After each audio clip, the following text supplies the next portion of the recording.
नमस्कार, मैं सुष्मिता मिश्रा। आप देख रहे हैं 4 PM news network. Uttar Pradesh की राजनीति और धार्मिक मंचों पर हाल ही के दिनों में एक नया मोड़ देखने को मिला है।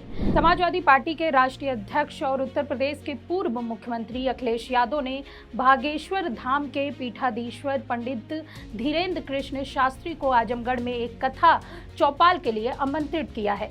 यह न्योता धीरेन्द्र शास्त्री के जन्मदिन से ठीक पहले दिया गया है, जिसने न केवल राजनीतिक गलियारों में बल्कि धार्मिक और सामाजिक हलकों में भी चर्चा का माहौल बना दिया है। आपको बता दें कि यह घटना इसलिए भी महत्वपूर्ण है क्योंकि हाल ही में अखिलेश यादव और धीरेन्द्र शास्त्री के बीच इटावा कथावाचक विवाद को लेकर तीखी बयानबाजी हुई थी। वहीं इस न्योते को समझने के लिए आपको हाल ही के कुछ घटनाओं पर नजर डालनी होगी।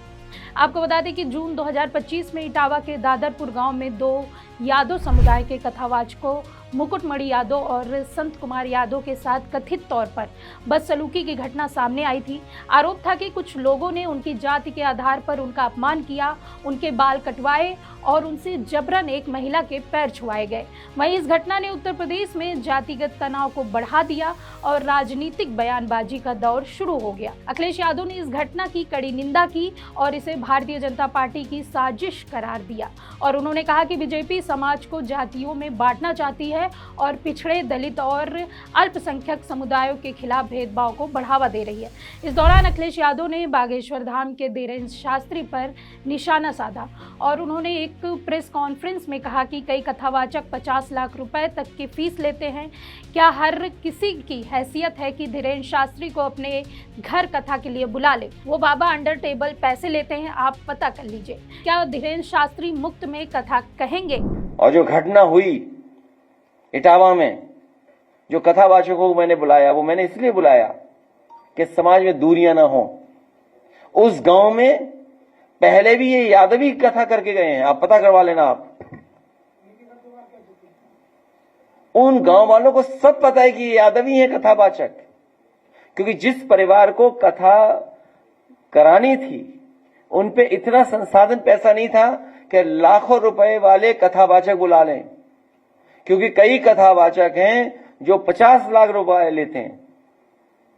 कोई किसी की हैसियत है कि धीरेन्द्र शास्त्री को बुला ले अपने घर कथा के लिए?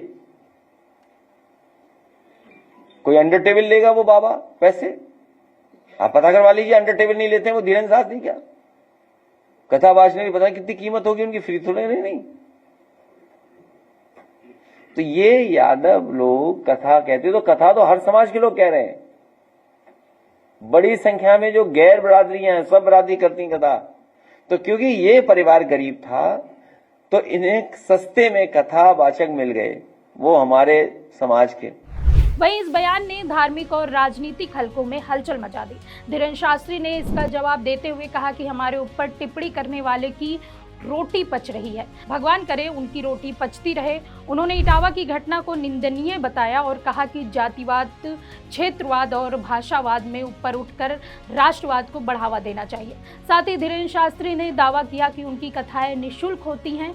आपको बता दें कि इन तनावपूर्ण हालातों के बीच अखिलेश यादव ने 1 जुलाई को प्रेस कॉन्फ्रेंस की और उन्होंने धीरेन्द्र शास्त्री को आजमगढ़ में कथा की चौपाल आयोजित करने का न्योता दिया।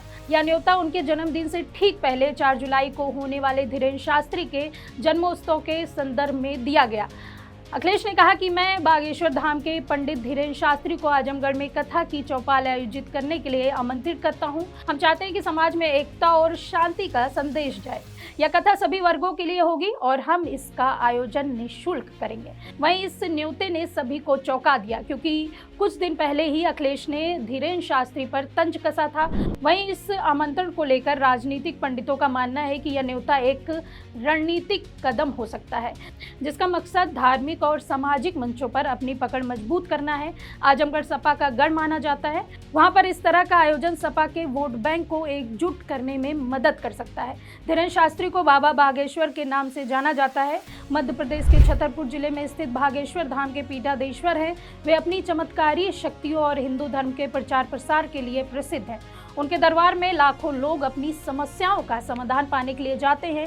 4 जुलाई को उनका जन्मदिन बागेश्वर धाम में धूमधाम से मनाया जाता है। इस साल उन्होंने अपने जन्मदिन पर एक विशेष अपील की थी और उन्होंने कहा था कि 4 जुलाई को मेरा जन्मदिन है, मैं सभी से अपील करता हूं कि मुझे उपहार में एक ईंट दान करें ताकि बुंदेलखंड में कैंसर अस्पताल बनाया जा सके। आपको बता दें कि अखिलेश यादव के इस न्योते के कई सामाजिक और राजनीतिक प्रभाव हो सकते हैं। सबसे पहले यह प्रभाव समाज में शांति का संदेश दे सकता है। इटावा की घटना के बाद जातिगत तनाव बढ़ा है और अखिलेश यादव का यह कदम उस तनाव को कम करने में मदद कर सकता है। यह सपा को धार्मिक मंचों पर मजबूत करने का अवसर दे सकता है और धीरेन्द्र शास्त्री जैसे प्रभावशाली धार्मिक नेता के साथ जुड़ाव सपा के लिए सनातनी वोटरों को आकर्षित करने में मददगार हो सकता है। आपको बता दें कि आजमगढ़ उत्तर प्रदेश की राजनीति में एक महत्वपूर्ण स्थान रखता है।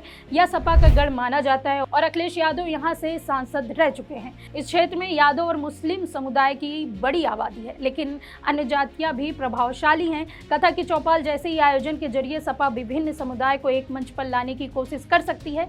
अखिलेश यादव का धीरेन्द्र शास्त्री को आजमगढ़ में कथा की चौपाल के लिए न्योता एक महत्वपूर्ण कदम है। यह न्योता न केवल राजनीतिक दृष्टिकोण से महत्वपूर्ण है, बल्कि सामाजिक और धार्मिक एकता के लिए भी एक बड़ा कदम हो सकता है। हालांकि यह देखना बाकी है कि धीरेन्द्र शास्त्री इस न्योते को कैसे स्वीकार करते हैं या नहीं। अगर यह आयोजन होता है तो यह उत्तर प्रदेश की राजनीति और सामाजिक ताने बाने पर गहरा प्रभाव डाल सकता है। वहीं इस खबर में आपकी क्या राय है, हमें कमेंट बॉक्स में जरूर बताइए। फिलहाल इस खबर में इतना ही। ऐसे ही तमाम राजनीतिक खबरों के लिए बने रहिए 4 PM न्यूज़ नेटवर्क में। मैं सुष्मिता, नमस्कार।